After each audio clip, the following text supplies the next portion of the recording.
नमस्कार आणि राम राम मंडळी. चला सगळ्यांचे परत एकदा स्वागत आहे चॅनलमध्ये. आणि आज कोणती रेसिपी आहे ती बघूयात. तर आज एक स्वीट डिश आहे जी सगळ्यांच्या घरामध्ये युज्युअली बनवली जाते.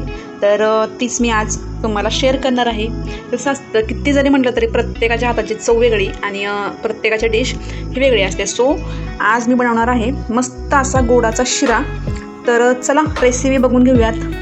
हे बघा, कढई गरम करायला ठेवलेली आहे. कढई चांगली गरम झाली की थोडा गॅस बारीक करून घ्यायचा आणि याच्यामध्ये की नाही आपण तूप टाकून घेणार आहोत.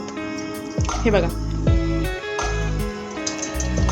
तूप टाकून घ्यायचं तुमच्या आवडीनुसार. तुम्ही हे तेलामध्ये पण रवा जो आपण शिरा म्हणतो तर तो बनवू शकता.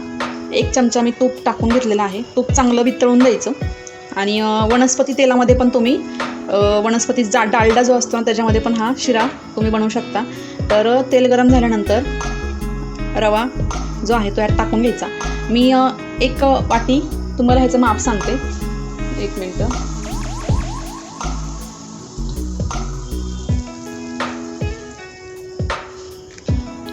हे बघा, म्हणजे 1 वाटी जर तुमचा रवा असेल तर तुम्हाला अर्धी वाटी साखर लागणार आहे. जास्त गोड खाणारे 1 वाटी साखर 1 वाटी रवा हे प्रमाण वापरू शकता. आणि तूप पण कमी जास्त करू शकता. तर आता हा जो रवा आहे ह्याला मस्त असं भाजून घ्यायचं एकदम मीडियम गॅसवर. जास्त हाय फ्लेम नाही ठेवायची, नाहीतर मग लवकर जो रवा आहे जळतो आणि मग थोडासा करपट वास येतो. त्यामुळे मग ह्याला छान असं बारीक गॅसवर मस्त आता मी भाजून घेते.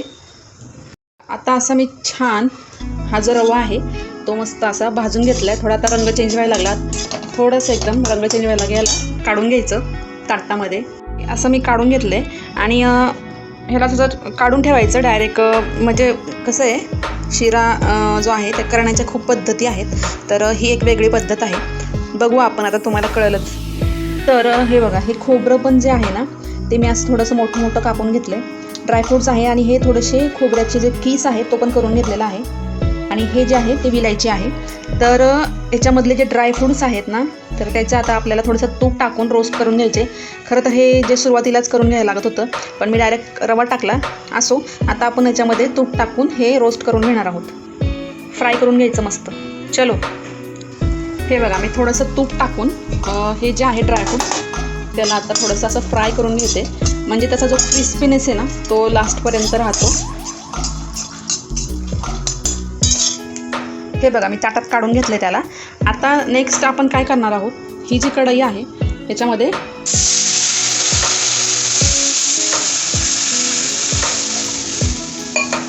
जेवढा तुमचा रवा आहे त्याच्या डबल पाणी टाकायचं. पाणी टाकून घेतलं आहे. यावेळेस गॅस जरा मोठा ठेवायचा जेणेकरून हे पाणी लवकर गरम होतं. आणि आता ह्याच्यात आपण काय पदार्थ टाकणार आहोत ते सांगते तुम्हाला. हे जे आपण रोस्ट करून घेतलेलं आहे ह्याच्यामध्ये विलायची, खोबरं वगैरे किसलेलं हे आपण ह्याच्यामध्ये सगळं टाकून घेणार आहोत.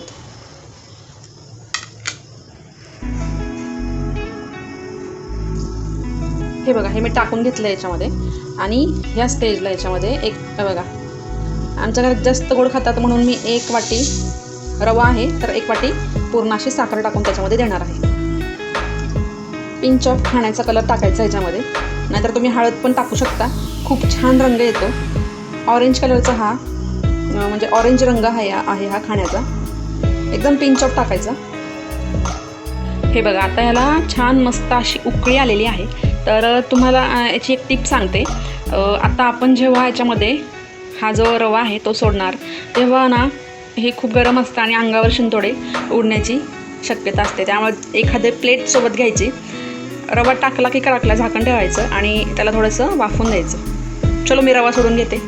आणखीन एक टिप की आता हा जो रंग आला आहे तो गुळासारखा दिसतोय तर तुम्ही यामध्ये गुळ पण घालू शकता. गुळाचा पण रवा अतिशय मस्त असं चवीला होतो. चलो, थोडा गॅस फास्ट ठेवायचा.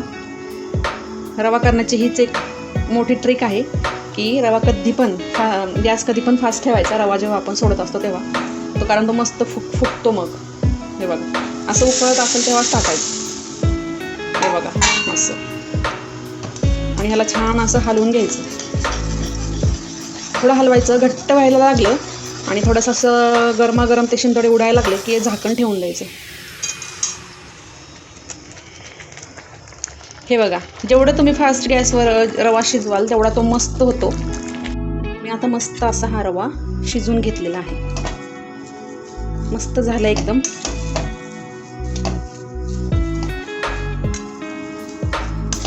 आता मी ह्याचं प्रेझेंटेशन करून घेते. तुम्हाला एक पद्धत दाखवते. आता काय करायचं, हे जे ड्रायफ्रुट्स आहेत ना, तर ह्याला टाकून घ्यायचं आणि जे मगाशी मी खोबरं किसून ठेवलेलं ना, तर ते असं याच्यामध्ये टाकून घ्यायचं. ठीक आहे. तर आता थोडं यातलं खोबरं मी ठेवते. कसं असतं, स्वयंपाक करायचं म्हणलं की तुम्हाला डिशचं प्रेझेंटेशन पण करायला यायला हवं. सो आता तुम्हाला आता ही पद्धत दाखवते मी कसं प्रेझेंट करायचं आहे. हे बघा, ह्याच्यात आता मी शिरा असा भरून घेतला आणि काय करणार आता आपण, ह्याला गरम आहे जरा सांभाळून करायचं. अशी याला छान अशी पलटी मारून घ्यायची. हे बघा, आता हे किती सुंदर दिसते, तुम्हाला जवळनं दाखवते बघा. तर हे आहे असं छान प्रेझेंटेशन. आणि वाटल्यास तुम्हाला याच्यावरनं परत तुम्ही बाजूला वगैरे असं थोडंसं ड्रायफ्रूट्स म्हणा किंवा खोबरं किंवा आणखीन सजवायसाठी तुम्ही आणखीन खूप छान छान याच्यामध्ये करू शकता. चलो गाईज, अशा छान छान रेसिपीसाठी आपल्या चॅनलला नक्की सबस्क्राईब करा. इतरही रेसिपीज आहेत, नक्की बघा. व्हिडिओला लाईक करायला विसरू नका. बाय बाय, धन्यवाद.